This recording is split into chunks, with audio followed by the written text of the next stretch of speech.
আসসালামু আলাইকুম viewer, Ahsan from Ahsan take tips. আজকের ভিডিওতে আমরা দেখব মাইক্রোসফট পাওয়ার পয়েন্ট প্রেজেন্টেশনে আমরা আইড্রপারের কিছু ইম্পর্টেন্ট কাজ দেখব। তো চলুন তাহলে আজকের ভিডিওটি শুরু করি।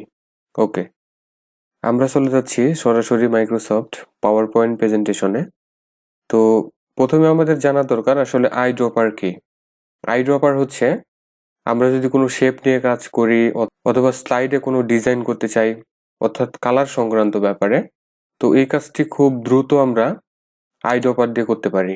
এবং আমাদের মনের মতো যদি কোনো রং থাকে সেটিকে আমরা দ্রুত আইড্রপার দিয়ে সিলেক্ট করে নিতে পারি। ওকে, তো প্রথমে আমরা দেখব আমরা স্লাইডে কিভাবে আইড্রপার ব্যবহার করতে পারি। তো স্লাইডে আইড্রপার ব্যবহার করার জন্য সাপোজ এখানে দেখুন আমার কিছু কালার কম্বিনেশনের কালার হেক্স সংখ্যা সহ কিছু কালারের কম্বিনেশন বা পিকার আমরা এখানে ডাউনলোড করে রেখেছি। তো সাপোজ ধরুন এটি আমি কপি করে নিয়ে আমার স্লাইডে এসে এটি আমি পেস্ট করলাম। তো পেস্ট করার পরে এই অবস্থা আমরা পাচ্ছি। এখন ধরুন যে এখানে যে কালারগুলো আমরা দেখতে পাচ্ছি, এই কালারগুলোর ভিতর থেকে যে কোনো একটি কালার আমি আমার এই স্লাইডের ব্যাকগ্রাউন্ড হিসেবে সেট করব।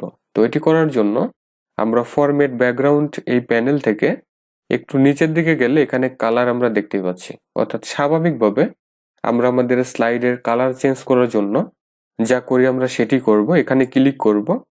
এখানে ক্লিক করার পরে নিচে আমরা আইড্রপার দেখতেই পাচ্ছি। তো এই আইড্রপারে আমরা ক্লিক করব। করার পরে দেখুন আমার মাউসের সাথে সাথে একটি রেক্টেঙ্গেল শেপ কিন্তু আমরা দেখতে পাচ্ছি, এবং মাউসের যে পয়েন্টার ছিল এটি কিন্তু নাইফের মতো একটি আকার আমরা দেখতে পাচ্ছি, তো একটি ছুরির মতো। তো এখন আমরা এই নাইফটিকে বা এই কার্সরটিকে যেখানে নিয়ে যাব সেখানের কালারটি শো করবে। সাপোজ ধরুন এখানে যে কালার আমরা দেখতে পাচ্ছি এই কালারটি যদি নেওয়া হয় বা এখানে যদি আমরা এখন ক্লিক করি তাহলে এই কালারটি আমার ব্যাকগ্রাউন্ড হিসেবে সিলেক্ট হবে। দেখুন এটি কিন্তু ব্যাকগ্রাউন্ড হিসেবে সিলেক্ট হয়েছে। এভাবে আমরা এখানে যত ধরনের কালার দেখতে পাচ্ছি সবগুলো কালারকে আমাদের মনের মতো করে এখানে সেট করে নিতে পারি। দেখুন এটি কিন্তু চেঞ্জ হচ্ছে, এবং আমরা শুধু স্লাইডের ভিতরে যত ধরনের কালার কম্বিনেশন আছে এগুলোকে আমরা এখান থেকে সেট করে নিতে পারবো। আচ্ছা, এখন আমরা দেখব আমরা যদি আমাদের প্রেজেন্টেশনে যদি কোনো শেপ বা টেক্সট নিয়ে কাজ করি তাহলে এগুলোতে আমরা কিভাবে আইড্রপার ব্যবহার করব এই ব্যাপারটা আমরা দেখব। আচ্ছা, এই কালার পিকারটিকে আমরা নিচে রেখে দিলাম, দেন এখান থেকে একটি রেক্টেঙ্গেল শেপ আমি নিয়ে নিচ্ছি। তো এই শেপটা আমি নিয়ে নিলাম, ঠিক আছে। তো এই শেপের যদি কালার আমি আইড্রপার দিয়ে চেঞ্জ করতে চাই তাহলে যে কাজটি করতে হবে তা হচ্ছে আমরা ফরম্যাট এই ট্যাব সিলেক্ট করব, দেন শেপের যে ফিল আছে এটি অবশ্যই সিলেক্ট করতে হবে, দেন এখানে আমরা আইড্রপার দেখতে পাচ্ছি। তো এই আইড্রপার ক্লিক করার পরে আমরা এখান থেকে যে কালারটি আমার দরকার, সাপোজ ধরুন অরেঞ্জ কালার আমার দরকার, তাই না? তো অরেঞ্জ কালার যদি সিলেক্ট করি তাহলে এটি অরেঞ্জ কালার হিসেবে সেট হচ্ছে।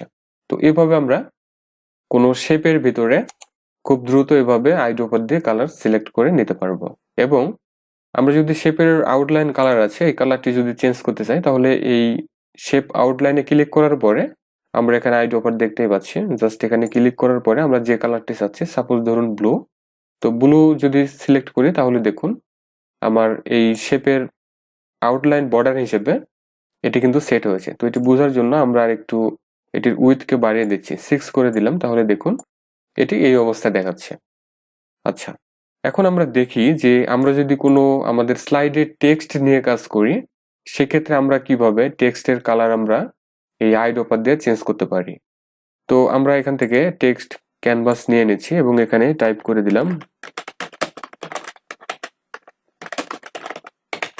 আমরা আমাদের চ্যানেলের নেমটিকে এখানে টাইপ করেছি। এখন আমরা এটিকে একটু বোল্ড করে নিলাম এবং আরেকটু দেখার সুবিধার্থে আমরা বড় করে নিয়েছি। ওকে, তো এখন আমরা পূর্বের মতো আবার ফরম্যাট এই ট্যাবে ক্লিক করব। করার পরে আমরা এখানে টেক্সট ফিল দেখতে পাচ্ছি। টেক্সট ফিলের এই ড্রপ ডাউনে ক্লিক করলে আমরা এখানে আইড্রপার পেয়ে যাচ্ছি। তো এই আইড্রপার নেওয়ার পরে আমরা সাপোজ ধরুন রেড কালারটি নিতে চাচ্ছি, তাহলে রেড কালার হয়ে গেল। এবং আমরা যদি এই টেক্সটের আবার আউটলাইন চেঞ্জ করতে চাই সেক্ষেত্রে আমরা টেক্সট আউটলাইন দেখতেই পাচ্ছি। জাস্ট এখানে ক্লিক করার পরে আইড্রপার সিলেক্ট করব, দেন যে কালারটা আমার দরকার, সাপোজ আমার ইয়েলো দরকার, তাহলে ইয়েলো হয়ে গেল। এভাবে খুবই দ্রুত আমরা কিন্তু এই আইড্রপার দিয়ে বিভিন্ন কালারকে সিলেক্ট করে নিতে পারি। সাপোজ আপনি চাচ্ছেন যে আমার টেক্সটের যে কালার আছে এটা আমি আমার যে শেপে কালার দিয়েছি এই কালারটা আমি রাখবো। তো এটি করার জন্য আমরা আবারও এই টেক্সটকে সিলেক্ট করার পরে আমরা ফরম্যাটে যাচ্ছি। ফরম্যাট থেকে ফিল এখানে সিলেক্ট করার পরে আইড্রপার নিয়ে নিব। দেন এখন যদি এই শেপে যে কালারটি আমরা ব্যবহার করেছি এই কালারে যদি ক্লিক করা হয় তাহলে দেখুন এটি চেঞ্জ হয়েছে। এবং অনুরূপভাবে আপনি যদি চান এটির আউটলাইন চেঞ্জ করবেন সেক্ষেত্রে আউটলাইনও চেঞ্জ করে দিতে পারেন। অর্থাৎ এই আইড্রপার সিলেক্ট করে আমরা কিন্তু খুব দ্রুত আমাদের টেক্সট, বিভিন্ন শেপ এবং আমরা যে স্লাইড ব্যবহার করি স্লাইডের কালারগুলো আমরা দ্রুত চেঞ্জ করে নিতে পারবো। এবং আমি মনে করি মাইক্রোসফট পাওয়ার পয়েন্ট প্রেজেন্টেশনে প্রফেশনাল ভাবে বা বিভিন্ন স্টাইলে যদি আপনি আপনার স্লাইডটিকে করতে চান তাহলে অবশ্যই এই আইড্রপারটি আপনারা ব্যবহার করবেন। আচ্ছা, আজকের ভিডিও মূলত এতটুকুই। ভিডিওটিতে লাইক, কমেন্ট এবং শেয়ার করবেন।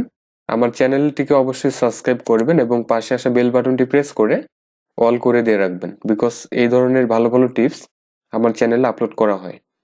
সবাই ভালো থাকুন, সুস্থ থাকুন। আল্লাহ হাফেজ।